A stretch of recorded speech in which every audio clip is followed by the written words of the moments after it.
It's January 30th, 2020. To date, barely 1,000 people have been infected with COVID-19, and the vast majority of the world and everyone in it is going about their everyday, regular business. But on Twitter, one man posted a tweet warning about the risks of COVID. He said that COVID would accelerate many pre-existing trends, such as border closures, nationalism, remote work, face masks, and distrust in governments, all of which turned out to be 100% accurate. And he predicted all of this 46 days before the United States officially announced they were closing their borders. Officially announced that this is a global pandemic. And now he's back at it, predicting and warning that the entire financial system is about to collapse due to hyperinflation, and that will send shockwaves throughout the world. As a result, he's warning that we have only 90 days to sell our dollars and get into Bitcoin, which he predicts will hit $1 million in the next 90 days. Meet Balaji Srinivasan, the controversial Bitcoin guru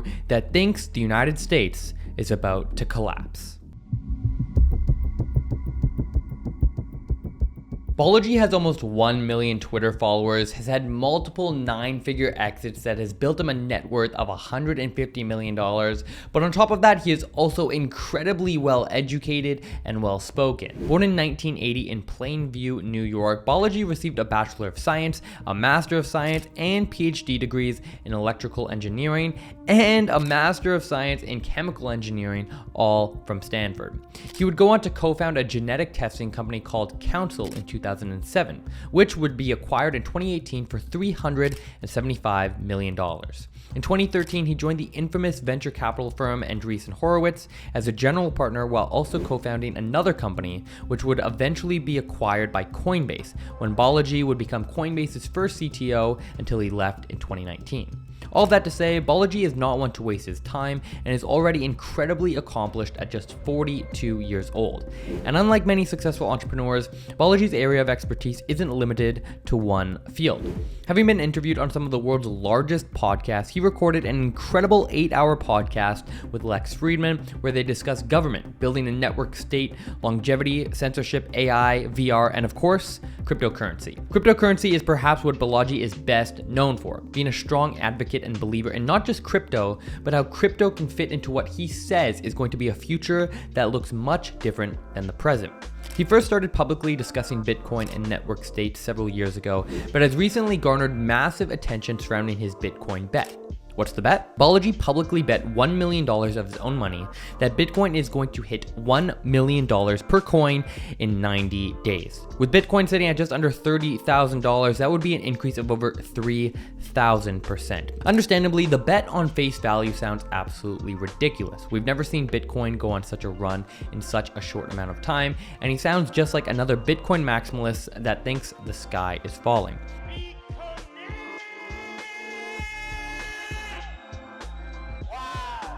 That's exactly what I thought until I started to look into why he actually made the bet. And it turns out it's not so much a bet on Bitcoin as it's a bet on the entire US financial system collapsing. This is a situation that they don't want the general public to know about or even to look at, but once you see what's actually going on, it changes your perspective on literally everything. There's a lot of complicated wording and terms in banking, investing, and finance, but ultimately everything is made to seem more confusing than it actually is, so that the general public remains uninformed. Chocolate chip. Take fractional reserve banking, for example. At face value, it sounds complicated, but it isn't. Fractional reserve banking is how our modern banking system works. It's a system where banks only keep a fraction of the money deposited by their customers and lend out the rest. For example, if you deposit $100, the bank may keep $10 and lend out $90 to someone else. The bank will then do the exact same thing with the person that they lent $90 to. They'll keep $9 in deposits and lend out the other $81. It's a key feature of modern banking systems, but what it truly means is that the money you deposited into your bank account, which you see when you log into your bank account online, isn't actually there. Under normal circumstances, that's fine. But when people get scared and want to withdraw their money, known as a bank run, things can get ugly very quickly. Now, concern is rising tonight after the collapse of California's Silicon Valley Bank. And that is exactly what happened with Silicon Valley Bank on March 10th, 2023, when word got out that people's deposits weren't there and there was then a run on the bank. The result? SVB completely collapsed, marking the second largest bank failure in US history. Now, it's important to understand why SVB didn't have depositors' money, because if they were the only bank that collapsed, that's not the end of the world. But unfortunately, that's not the case. In the following days and weeks, a handful of other banks such as Silvergate and Signature Bank would also collapse, creating tremendous fear and worries that the entire house of cards that is the US financial system is about to come crashing down. But in order to understand why this is happening, let's back up a minute. The window to get Canadians home is closing. It's March of 2020. The United States has just closed their borders and countries around the world are doing the same. There's tremendous fear as businesses shut down and millions become unemployed overnight. In an attempt to control the fire, the Federal Reserve steps in and immediately calls an emergency meeting and decides to cut interest rates and turn on the money printer by providing stimulus checks to over 160 million Americans and handed out a total of $656 billion in stimulus checks. Now, left-wing progressives will have you believe that we can print and hand out as much money as we'd like without consequences, but unfortunately, as any grade 8 economics teacher would tell you, that is not the case.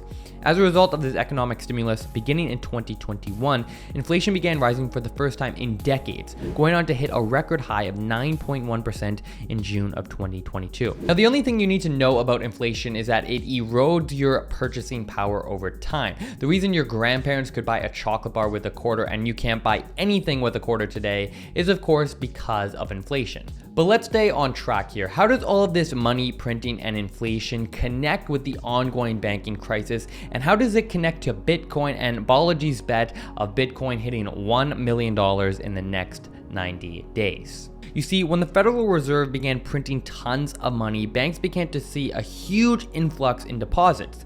And the bank has one job, and that's to invest those deposits safely to make a profit. The reason it's difficult to get a loan from the bank to fund your business idea is that the bank views your garage startup idea as risky. What happens if you lose their money? Then they won't have enough money to pay back depositors when they come asking for their money. So in the name of safe investments, banks across the United States invested in long-term treasury bonds. Why? Because what could possibly be safer than an investment backed by the US government? And perhaps even more importantly, because Jerome Powell and the Federal Reserve told the American public in 2021 that inflation wouldn't be a problem and that interest rates would be staying near zero for the foreseeable future. There was nothing to worry about. And you know what happened?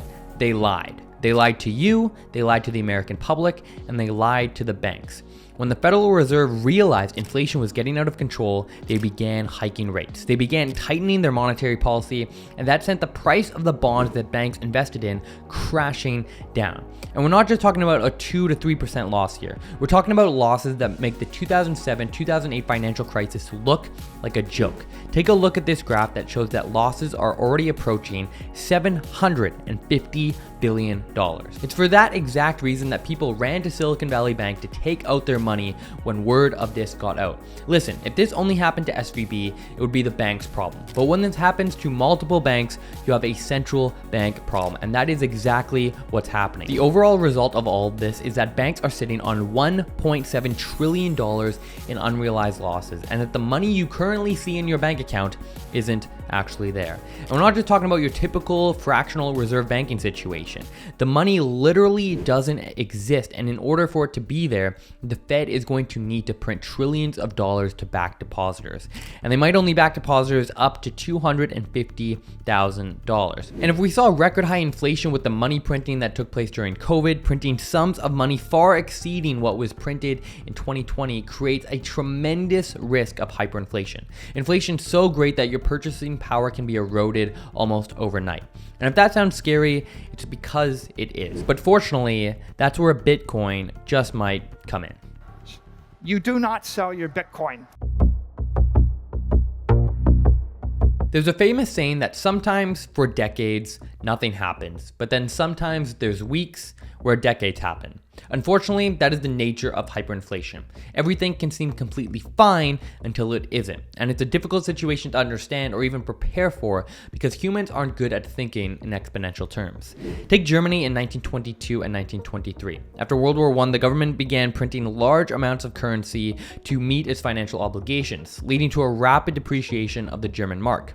The situation peaked in late 1923 when prices doubled approximately every 2 to 3 days. the crisis was only resolved after a new currency, the Rentenmark, was introduced. Or Venezuela, a more modern example. Hyperinflation in Venezuela began in the 2010s as a result of economic mismanagement, falling oil prices, and political instability. The annual inflation rate surpassed 1 million % in 2018, and the situation has persisted throughout the early 2020s. Let me tell you something. The United States of America is the most powerful nation on earth. In the West, we like to think that we're immune to these kinds of things. We like to think that our cities can collapse, that we'll always be respected throughout the world, and that our dollar will remain strong. But if you just take a look at cities like San Francisco, Los Angeles, the current president that is more focused on eating ice cream than running the country, and new trade deals among countries like China and Brazil, where they are no longer using the US dollar as an intermediary for trade, thinking we're immune to these things is an empirically false belief and one that is the centerpiece of Balaji's premise. The USA, the Microsoft of nations. That's exactly what I did for the longest time. All the way back in 2016, I had a good friend that was screaming to me about Bitcoin, but I just didn't pay attention because I didn't understand it. But finally, I did the heavy lifting, and I'm going to explain to you in 30 seconds what I have learned after looking at this for countless hours, and it's all you really need to know. Bitcoin was created in 2008 by Satoshi Nakamoto, somebody that has managed to remain anonymous to this day. There's two main features of Bitcoin, and if you can understand these, you'll understand the premise. First off, there's 21 million Bitcoin. That's it, and it's impossible to create more. There will never be more than 21 million. That means that Bitcoin has scarcity, something the US dollar had when it was backed by gold, but no longer has when that was removed in 1971. When it was removed in 1971, and as we see by the Fed turning on and off the money printer as they wish. It is decentralized. This means that Bitcoin cannot be controlled by a single central authority, such as a bank or government. This is a major selling point and puts democracy on hyperdrive. Scarcity and decentralization, these are the two most important aspects of Bitcoin, and if you can begin to understand these, you can begin to see why, since its inception, Bitcoin has been seen as the antidote to the modern financial system. But let's get back to Balaji's bet of Bitcoin hitting $1 million in the next 90 days. What is it that he recommends that we do to best prepare ourselves for what he thinks is inevitable hyperinflation? First off, the bet. Balaji's bet of Bitcoin going to $1 million isn't so much a bet on Bitcoin as it is a bet on the US dollar going to zero. Because of the money printing that the Fed is going to need to do to back depositors, Balaji says we're going to see hyperinflation of the US dollar. Bitcoin, however, will be protected from this inflation because one, it's scarce and people will flood into scarce assets to protect their wealth. Think of Bitcoin like digital gold, but you don't need to store it at a bank and you don't need to melt it down to purchase something. Secondly, its decentralized nature. Trust in government is already at an all-time low, and when the US dollar plummets in value, as Balaji says, we will all be forced to become Bitcoin maximalists.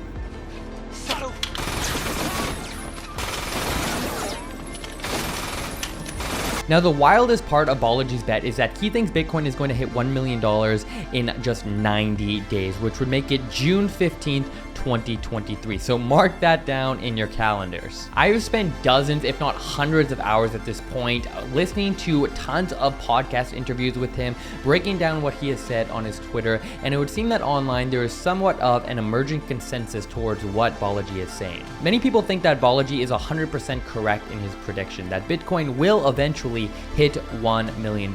So he is 100% correct directionally, but he is most likely indeed wrong on the time frame. There's a famous quote where somebody says, "So you're telling me that one day if I buy Bitcoin today, I will be able to sell it for $1 million?" To which somebody responds with, "No, when Bitcoin is $1 million, you're not going to need to sell it at all." And understanding that quote is vital to this entire story. Balaji isn't saying to go buy Bitcoin and sell it in 90 days at a massive profit. Balaji is calling for the collapse of the world reserve currency and that Bitcoin is going to play a vital role in what is going to be a very different looking world in the next 90 days. But I'd like to get a little bit more specific. Let's get into the nitty-gritty in terms of what Balaji actually says we should do to prepare for what's to come.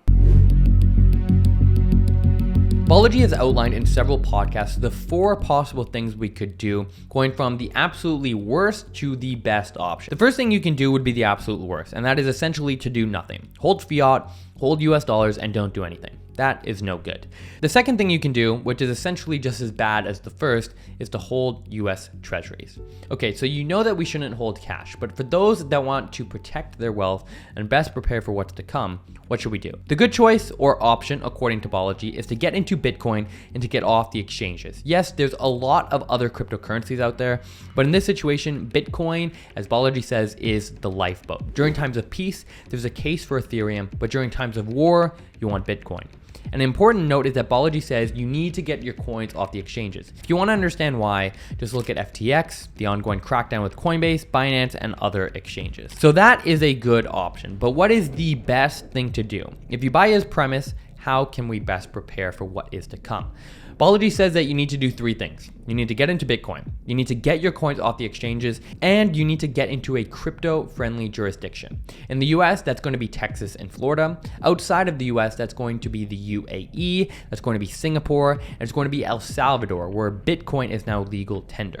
Asking people to move is a serious proposition, one that to many, including myself, is a scary thought. Problem with this entire situation, however, is that if what Balaji is calling for actually does happen, you either prepared or you didn't. There's no going back, and it's literally a 0 to 100 situation. Overall, this is scary stuff, and I will be the first to admit that I am not a crypto expert. I am just somebody that is working very hard to understand the ongoing banking crisis and the potential implications that it has for the entire world, and perhaps even more importantly, my money. I built a 6-figure stock portfolio at 23 years old, and if you are also working hard to build your own wealth or business, more than ever, it is important to understand the macro landscape and what is going on in the financial markets. I'm Matt. I make deep dive videos on business, investing, trading, and now I guess also crypto and economics. Thanks for watching. Play the long game, and I'll see you in the next one. Peace.